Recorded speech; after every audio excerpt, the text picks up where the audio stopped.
Update. Am I the a-hole for demanding that my husband and I go on video consenting to an open relationship before allowing one? Original post. I've been debating about actually posting this for a while, but since I don't feel comfortable about discussing this with family or friends, I thought I'd come here anonymously. I have been with my husband, both 35, since we were 15 in high school, and married him at 25 after our first child was born. We are each other's only partner for everything, and I thought we were good. Until my husband told me that we weren't. It all started when our first child, 10 female, was born, and the dynamics of our relationship went through a shift. I admit that it was a bit of a challenge, but I thought we were doing okay, until I got pregnant a second time and we had our son, 6 male. It was rough, and between child rearing, both working, taking care of the home, and struggling to save for a bigger place, I honestly started to wonder if we'd make it. We went to counseling, and once all kids were in school, I felt like my husband and I were going to be okay. We moved into our house, we got a handle on our student loans, got help with childcare, received respective employment advances, and were able to make monthly date nights for each other where we could just focus on us. It wasn't perfect, but I truly believed that we were good. Then one day my husband approached me about wanting to bring more excitement into the relationship. At first I thought he just wanted to spice things up, which I was down for, and we did. But then he started to drop little hints about wanting more, and asking me if I ever had any regrets about when we met. It took a while for me to be honest with both him and myself, but I finally admitted that there were certain I wish we could have done differently, and he seized that moment to bring up opening up the marriage. I was shocked, confused, hurt, and the thought of cheating entered my mind. He assured me that it wasn't, and sent me articles and videos about ethical non-monogamy. But I wasn't initially open to it. Unfortunately, my husband didn't stop and kept pestering me about it, to the point where it would ruin our date nights. And after a year, I relented just to get it over with, but insisted on some ground rules. One of them being that I wanted us both to sit down together and record ourselves consenting to allowing the other to have a partner. When my husband asked why, I showed him a post about a woman who was in an open relationship with her husband, and one day while she was out with her boyfriend, a relative of the husband saw, took pictures, and then confronted the wife with the entire family. They accused her of cheating, and her husband just let her take the fall.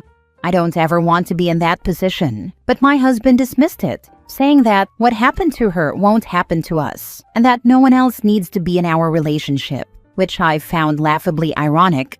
I told him no video confirmation of consent, then no open relationship. My husband thinks I'm being paranoid, unreasonable, selfish, unfair, and unwilling to compromise. Am I the a-hole? Now for the top comments before reading the update. I'm more concerned that you seem to not actually want an open relationship. It's not an open relationship if you have to coerce your partner into accepting it. How vile to actually think you have permission to sleep around when you emotionally beat your spouse into submission. Yeah, these open relationships never end well. Even discussing the possibility of a threesome or foursome with my last ex most likely caused the downfall of our relationship. She did not take too kindly to me even mentioning the idea, and I promised to never bring it up again to her, which I never did suggest anything like that again. My husband thinks I'm being paranoid, unreasonable, selfish, unfair, and unwilling to compromise. No, he is being unreasonable, selfish, and unfair. It's a reasonable precaution, and one you should do. But honestly, with his attitude, this is all going to blow up on you somehow no matter what precautions you take. Not the a-hole. He nagged her for a year for this, and now won't do the one thing she's asking for to protect herself? If I were betting on this marriage, I wouldn't. He just wants permission to have sex with other people. I bet he already has his first lined up, probably already cheated, and will say, oh, it started after we opened up our marriage. Right. Now for the update months later. Hello everyone. Some things have changed, and because I still get the occasional PM about this, I decided to give an update to my situation, and it will probably be many months before I give any new information, if I update again at all. To get straight to the point, I decided to give my husband what he wanted and will be filing for divorce. For more details, please continue reading. After having yet another argument about opening up the marriage, my husband threw a fit and left the house and didn't return until the following day.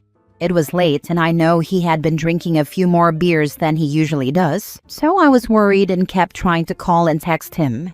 He didn't respond, but while I was walking around the house with worry, I noticed a pinging sound around the time after I sent my husband messages. I eventually found the iPad that he used to use and was planning on giving to his sister's stepkid, and realized it was still linked to his phone. Against my looming sense of guilt, I checked his iPad and it turns out he's been messaging another woman from work for months. It wasn't just work-related or platonic stuff either. A lot of these messages were really spicy and had the occasional NSFW pictures. They didn't show each other's faces, but I know my husband's body and the chick he was communicating with forgot about the mirror behind her, which showed a tattoo that she had on her back of her shoulder. So even though she cut off her face, I knew who she was. According to the messages, they haven't gone all the way, but they have done other stuff and made jokes and comments about me. To make it worse, he's also been messaging some of his friends and cousins about me, saying how disgusting he thinks my body has become since having our kids. How he hates that my breasts have tiny stretch marks and aren't as high up as they used to be, and resents me for putting my desires of doing motherhood a certain way, rather than considering the needs of my partner, aka my choice to breastfeed instead of using formula like he kept suggesting. My heart broke and I cried as I read the messages. I guess I wasn't as quiet as I thought I was because my son woke up and asked me if I was okay. I ended up taking him to bed with me and we fell asleep snuggling. I woke up to my daughter giving me breakfast, toast with jam and a peeled tangerine with some cereal, and told me that she heard her father and I arguing and wanted to cheer me up because she knew I was sad. This made me angry inside, not at the kids, but at my husband. How dare this man subject these beautiful kids to this type of chaos, all because he wanted to get laid. In that next moment, something in me broke emotionally, and I no longer held any care or love for my husband. Part of me was hoping something terrible did happen to him while he was out, as it would be a much cleaner break for me and my kids, and I would have the benefit of his life insurance policy. Maybe I should see a therapist about that. After I finished having breakfast with the kids, I let them go play while I looked up divorce attorneys and Googled state laws on marriage and divorce. My husband came back in the early afternoon. Still wouldn't say where he was, but I didn't care. As he was showering, I told him that he had my permission to open the marriage, no video or written statement required.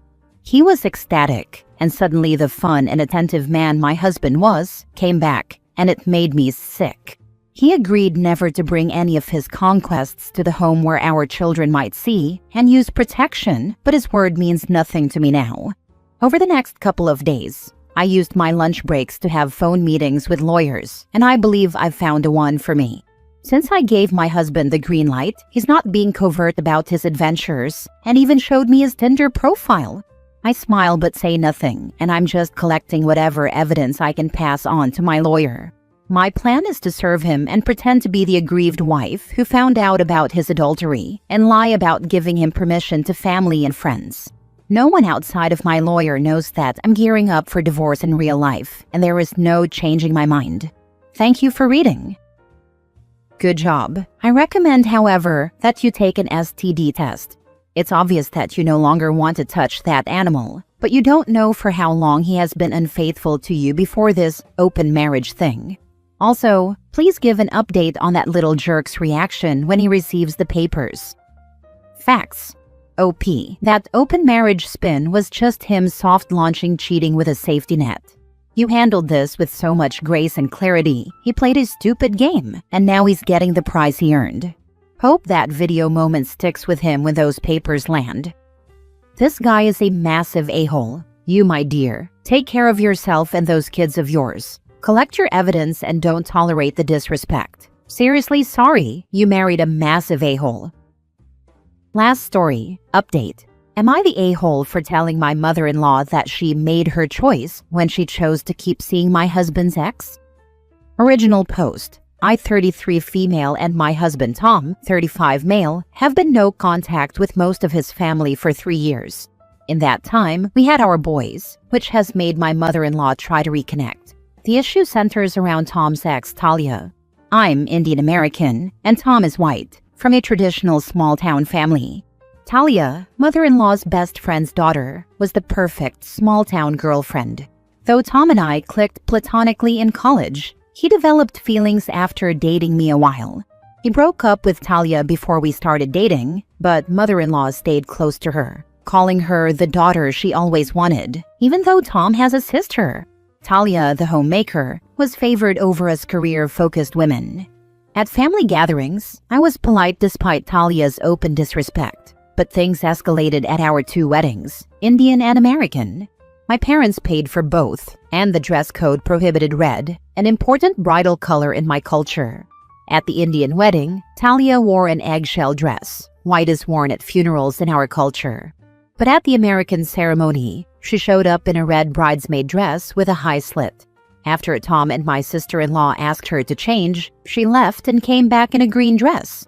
My relatives noticed, and she became the subject of gossip. Mother-in-law later told me to keep my kind in line, to which I replied that Talia brought it on herself. Tom and sister-in-law backed me up, and mother-in-law left with Talia before dessert. The next day, Talia posted on Facebook, claiming she was exiled because the bride was jealous. I posted in response, tagging mother-in-law and calling Talia out for knowingly violating boundaries. I asked mother-in-law to keep Talia away from holidays. She could keep her spa days, but I didn't want her at family events. Mother-in-law agreed, until 3 years ago when she invited Talia to Thanksgiving, an event I hosted. Talia showed up with a pie and a passive-aggressive comment about my ethnic cooking. I slammed the door in her face and told mother-in-law to leave too. Tom backed me up and told his family they lost access to us the moment they chose Talia. We've been no contact since. Last week, mother-in-law texted me wanting to reconcile after seeing a photo of the boys. She claimed she's no longer close with Talia, but Facebook suggests otherwise. I told her, you made your choice. Tom doesn't miss them and says life's been better without his mom. Still, my brothers-in-law, father-in-law, and their wives are asking for a second chance.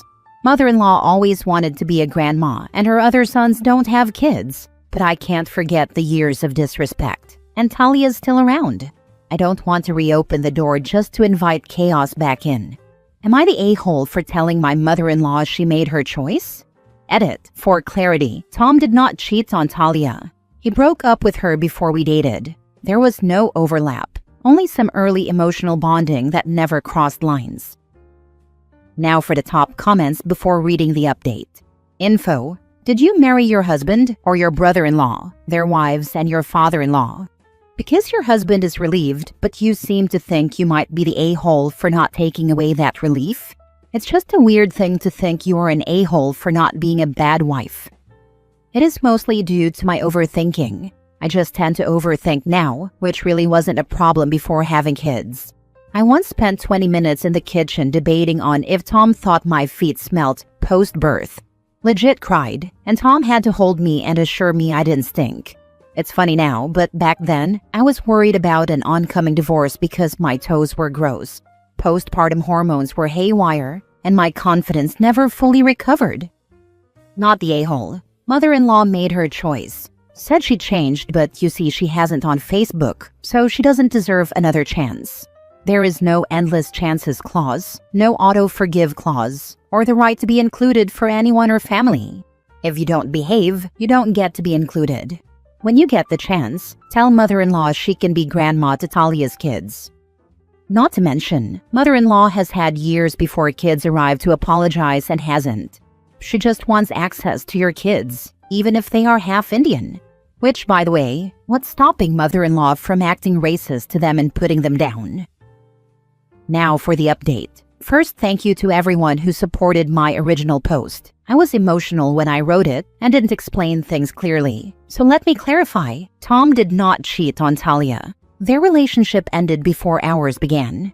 They dated since middle school. Tom and I became friends in college, and after realizing he connected with me more, he broke up with Talia and asked me out the following week. We didn't get romantic until 4 dates in. No overlap, no affair. Also, Talia is the one who wore the white dress to the Indian wedding and attempted to wear the red dress to the American wedding, not the other way around. I know that caused confusion. Now for the update. Tom and I are still no contact with mother-in-law. After more texts from her, we sent one final message stating she had repeatedly disrespected our boundaries and that we weren't interested in reconciling. We called out how she prioritized Talia, enabled her behavior, and turned a blind eye to her insults and drama. We reminded her that our wedding boundaries were ignored, that she made it clear she preferred Talia as a daughter-in-law, and that she lost all credibility with us. We warned her not to pursue grandparents' rights and told her to leave us alone. Then we blocked her and locked down our social media.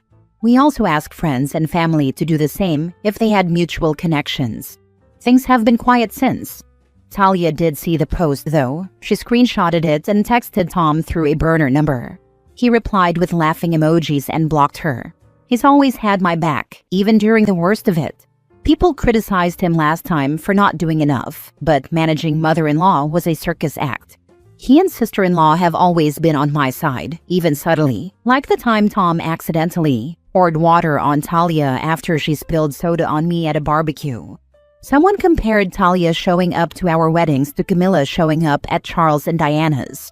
Honestly, it kind of fits, except Talia will always just be the ex. If anything else happens, I'll update again. I got temporarily locked out of my account for suspicious activity. Mods thought I was a bot. But fingers crossed it doesn't happen again. Thank you all again for your support. Having read your prior post, I honestly think that the response you formulate with your husband needed to come from him alone. Not because you don't have every right to speak up, but he needs to do a heck of a lot more to defend you. Hindsight is a thing, but why on earth he didn't step up and nip all of this in the bud yonks ago is beyond me. Also, I'm genuinely curious here, so no malice meant at all. But why is wearing white not okay to an Indian wedding? Obviously, I know it is a faux pas here, but didn't know it was a thing in your culture? It's not that it's not okay, each bride is allowed to wear what colors they want. However, we stated no white and no red. White is typically worn at funerals in Indian culture, so I personally view wearing white, and all its off forms, as someone wishing death to the relationship. That's just personal superstition. Also, Tom has defended me. He and his sister always put up a united front because Talia was deeply ingrained into the family dynamic. Mother-in-law is one of those church ladies, and Talia is also highly involved with the church, so every nook and cranny had a bit of Talia. It wasn't possible to totally cut her off, since at that point in time, we wanted to keep his family in his life. We just had to prove I wasn't leaving. Now we don't care, so no more mother-in-law drama. I asked to be advised when you updated after reading your original post, and I just received the notification. I'm so glad that you don't have to be nice to Talia or mother-in-law anymore, but I think you are counting your chickens before they have hatched. If Talia is really ingrained in mother-in-law's church and is spending all her free time with mother-in-law, who is undoubtedly telling her that she should just wait for you and your husband to fall out, then she is never going to meet someone else. Your mother-in-law has total control of this woman. It's scary. You are doing exactly what you should be doing. Stay as far away from both of them as possible. And make sure you have CCTV cameras on your home. We got cameras not long before the boys were born since our neighbor's car got vandalized. We have them all around the house and inside. So, needless to say, I understand the sentiment. I don't plan to ever have contact with mother-in-law or Talia again.